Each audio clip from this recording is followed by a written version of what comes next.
Okay, that's interesting. I guess I've never really heard anyone make that kind of critique. So I think if I heard you correctly, you kind of saying that like you think or you just prefer personally the local organization. You think that's where it's at rather than this kind of like meta level digital internet like worldwide global thing. It's more like little pockets. You think that's the way to go, really? I think the little pockets is where you're going to see the most rapid growth. I mean, it's, I'm not saying that the other one's not going to exist, but I think that just my experience of, working before in microfinance to see how people organize and human behavior, and also like experiencing physical decentralizations organizations, like for example Burning Man. Burning Man was one of the earliest ones where we're talking about real decentralization architecture and how they would organize. Like some of them were more centralized, some of them were more decentralized in how they would organize their camps. But they were all very unique, and some of them just didn't need an actual structure to organize around. They just decided we're going to get together in chat room, we're just going to do this.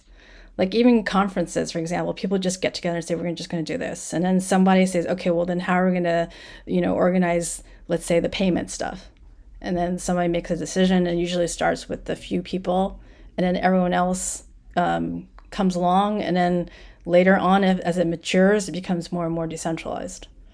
But they're all different structures. I don't ever see like one homogeneous like structure. Okay, yeah, that's interesting.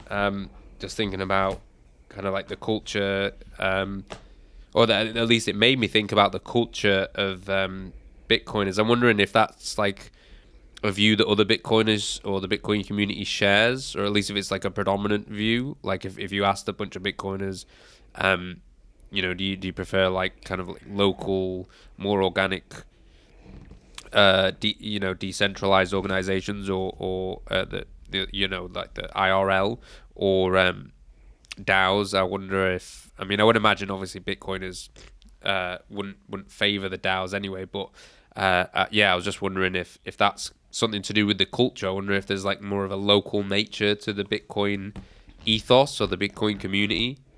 Um, I guess I'm I wondering. don't So know. would you class?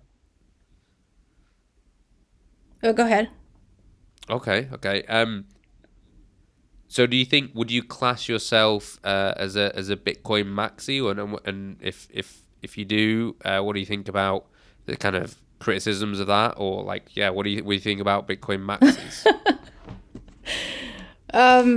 Wait, to go back to the whole DAO thing, I honestly don't know if that's the case for Yeah. everyone's experience. I'm just speaking my personal experience of what I've observed of how people behave.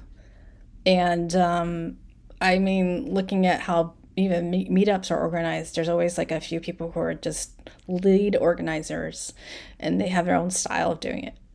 So, like there are some things which are like decentralized organizations, but I think the part where a lot of them fail is where they start having votes. And like vote manipulation is one of those things I think that's prevalent and very difficult to get around.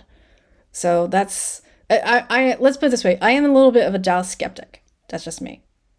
I'm sure other people are very gung ho about it, but I have struggled to see one that really works very, very well with an actual, like when you say DAO structure, that they've actually created a DAO structure. Because even like in development, people just get together and say, we'll just do this ad hoc if it's a decentralized organization. And then later it gets more structured in some way.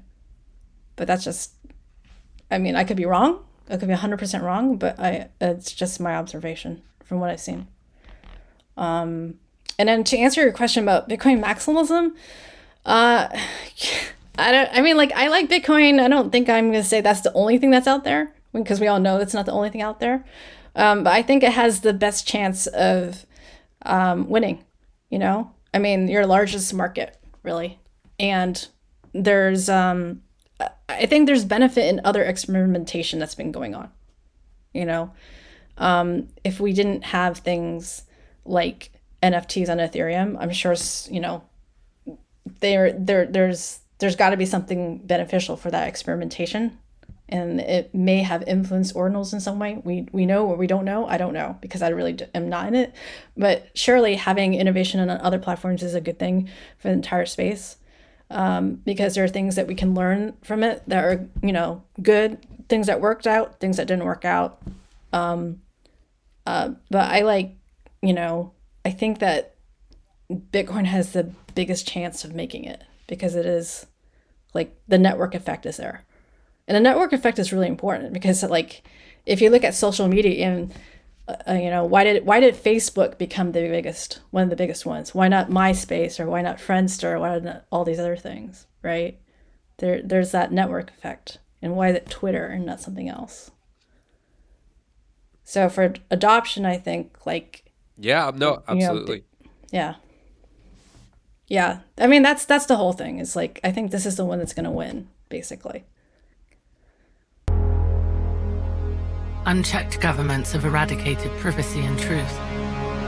Those who resist are brought down swiftly, but we refuse to submit.